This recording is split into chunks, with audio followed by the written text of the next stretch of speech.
Lien lived in a town veiled in silence. The houses huddled close. Shadows stretched long in the fading light. His home held secrets. One, in particular, called to him. Beneath the floorboards, a hidden cellar waited. Inside, dust motes danced in pale moonlight. A chill clung to the air. In the center, an ornately framed mirror stood. It pulsed with an eerie light. Lien ran his fingers over the cold glass. A jolt ran through him. The reflection rippled. Instead of his own face, a swirling vortex of colors gazed back. A voice whispered from the depths, "Conquer the four realms. Protect your world." Fear tightened Leon's throat, but curiosity, like a moth to a flame, drew him closer. He reached out, his fingers sinking into the smooth surface. The world dissolved into a kaleidoscope of colors. Lien tumbled through a dizzying void, then with a bone-jarring thud, he landed on solid ground. Gone was the comforting familiarity of his cellar. Above, a sky bled in shades of purple and crimson. Trees twisted into grotesque shapes. A thick fog rolled through the air, heavy with the scent of damp earth. He was in a different world, a place both terrifying and strangely alluring. The first realm, the voice echoed in his mind. The forest of shadows. Find the shadow hunter, defeat him. Leon, armed with only his wits and the strange call to protect his world, stepped forward into the unknown. Each step was heavy with dread, yet strangely exhilarating. He was no hero. He was a boy who had spent his days dreaming of adventures, not living them. But something in the whispering voice, in the sheer impossibility of it all, ignited a spark of courage within him.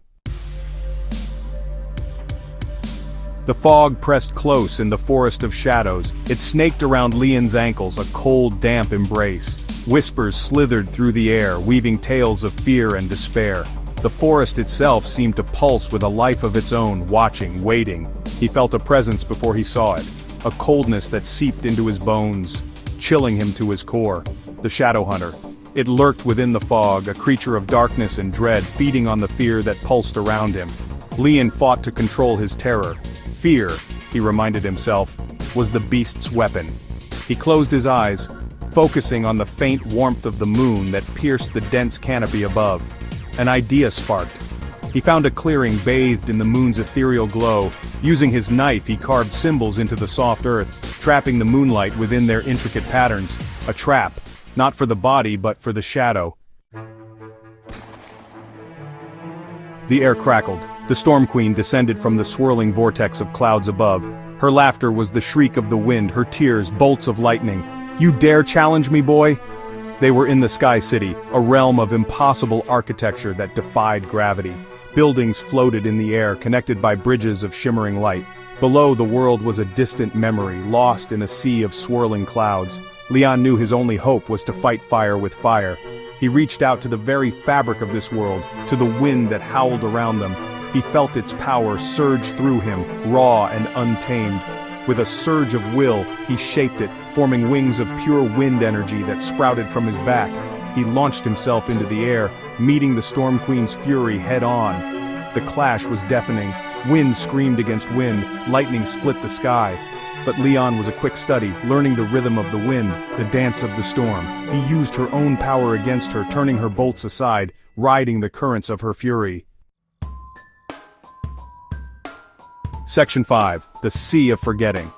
The world dissolved into an endless expanse of blue, water everywhere, above, below, all around. The Sea of Forgetting. It was not the physical world that was lost here, but the memories that made a life. Lien felt his past slipping away with every passing moment.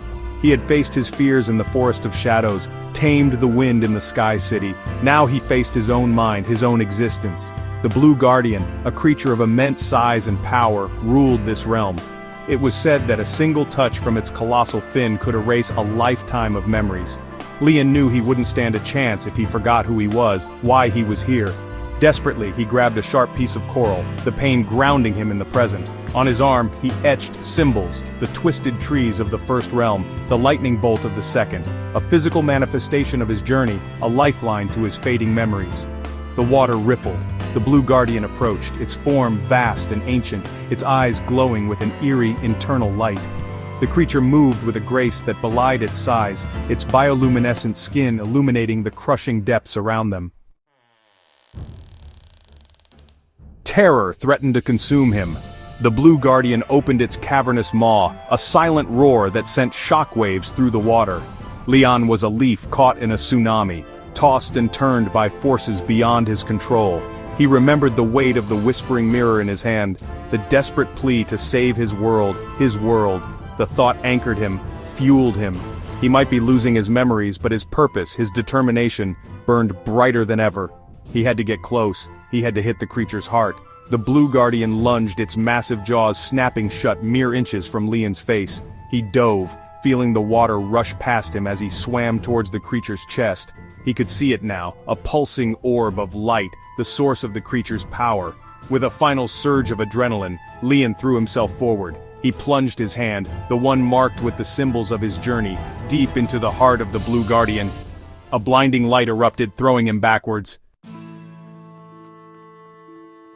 Leon woke up with a gasp. He was back in his cellar. The air was still and silent. The only light came from a single shaft of moonlight filtering in through a crack in the ceiling. The whispering mirror was gone. Had it all been a dream? A hallucination brought on by the musty air of the cellar? He looked down at his hand, the one he had plunged into the heart of the Blue Guardian. It glowed faintly, a mark etched into his skin.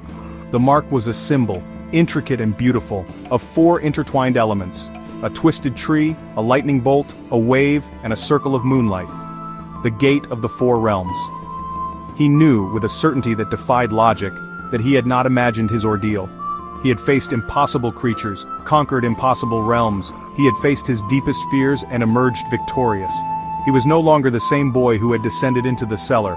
He carried the weight of other worlds on his shoulders.